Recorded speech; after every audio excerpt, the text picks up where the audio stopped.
नमस्कार। आज जो बात हम करेंगे वो जीपीए अर्थात जनरल पावर ऑफ अटॉर्नी के कैंसलेशन अर्थात निरस्त करने के संबंध में बात करेंगे। ठीक है ना। इसे समझने के लिए सबसे पहले आपने हमारा जीपीए वाला वीडियो देखा होगा और उसमें हमने बताया था कि कोई व्यक्ति किस तरह जीपीए का निर्माण अर्थात बिल्ड कर सकता है, बना सकता है। ठीक है ना। उसमें जीपीए निर्माण के संबंध में ये भी बताया था कि जीपीए कब कानूनी रूप से वैध होती है, अर्थात वो कब किस टाइम वो सही रूप में कार्य करती है। ठीक है ना। कानूनी रूप से फोर्सेबल अर्थात वैले कानून के नज़र में उसकी वैधता को लागू किया जा सकता है। तो हमने उसमें बहुत विस्तार रूप से उसका वर्णन किया है। अब आप समझ सकते हैं जब किसी जीपीए का निर्माण हो चुका है और कोई व्यक्ति है जिसके पक्ष में हमने वो जीपीए की थी और उससे हमने आशा की थी कि हमारे हमारे मत अनुसार अर्थात हमारे मन अनुसार या हमारे मत अनुसार वो कार्य करेगा और हमारे अधिकारों को हमारी एब्सेंस में उन्हें पूरा करेगा। अब वो नहीं कर पा रहा है या आप उस जीपीए को कैंसिल कराना चाहते हो तो आप कैसे कराओगे। इसका भी एक अपना एक प्रोसेस है। इसे रिलिक्विशमेंट डीड अर्थात जीपीए निरस्तीकरण बोलते हैं। ठीक है ना। तो इसके लिए भी आपको दो तरह से इसे जीपीए को निरस्त किया जा सकता है। एक कानून के न्यायालय के द्वारा, ठीक है ना, और दूसरा एक रिक्वेस्टमेंट डीड लिखकर और उसे रजिस्टर्ड कराकर और उस व्यक्ति को नोटिस देके। ठीक है ना।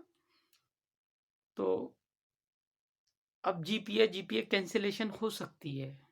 हो क्या सकती है, वो कानून में पहले से ही प्रोविजन है इस तरह का कि आप जिस व्यक्ति के पक्ष में जब आप जीपीए कर रहे हैं और जीपीए करने के बाद वो व्यक्ति आपके मत अनुसार कार्य नहीं कर रहा है तो आप उस जीपीए को कैंसिल कराना चाहते हैं। तो उसका एक तरीका ये है कि आप सबसे पहले अगर न्यायालय के थ्रू कराने चाह रहे हो तो वो एक डिक्लेरेशन सूट होता है अर्थात घोषणात्मक बात, उसके माध्यम से भी इसे किया जा सकता है। वो पूरा सिविल प्रक्रिया फॉलो की जाएगी उसके अंदर और वो वहाँ भी निरस्त कर दिया जाता है। ठीक है ना।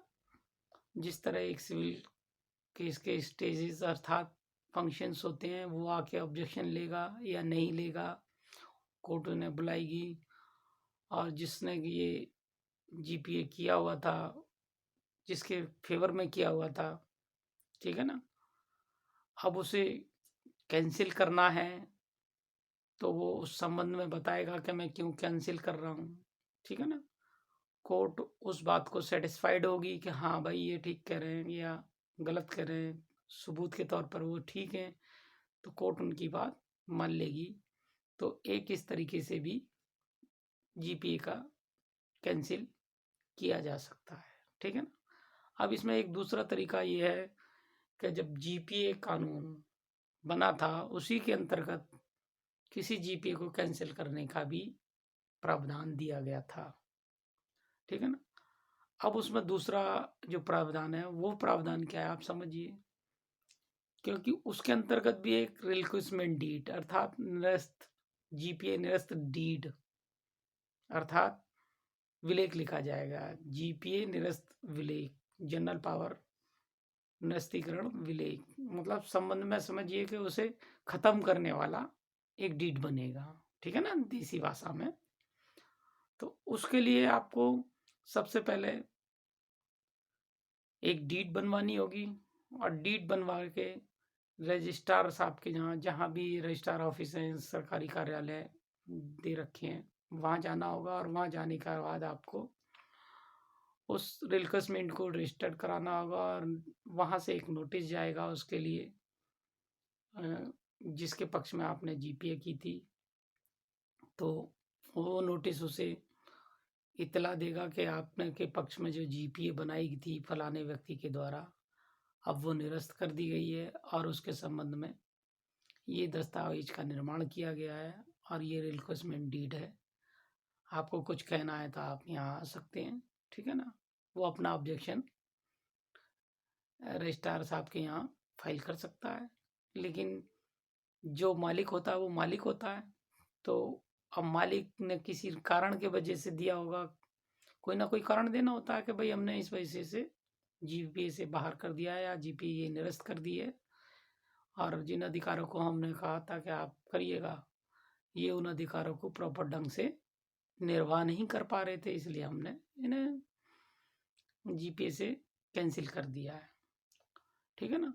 उसके संबंध में अगर कोई ऑब्जेक्शन लेना चाहे तो वो एसडीएम साहब के यहाँ दे सकती हैं, और वो ऑब्जेक्शन उतने रेलिवेंट नहीं होते, क्योंकि जो मालिक चाहे, अर्थात जो अचल संपत्ति का मालिक है, जब उसने जीपीए बनाई थी, जिन अधिकारों को लेके उसने उम्मीद जताई थी कि उन अधिकारों को ये पूरा करेंगे, जब वो लोग नहीं कर पा रहे, ठीक है ना, तो उसके संबंध में वो फिर निरस्त किए जा सकते हैं। नमस्कार।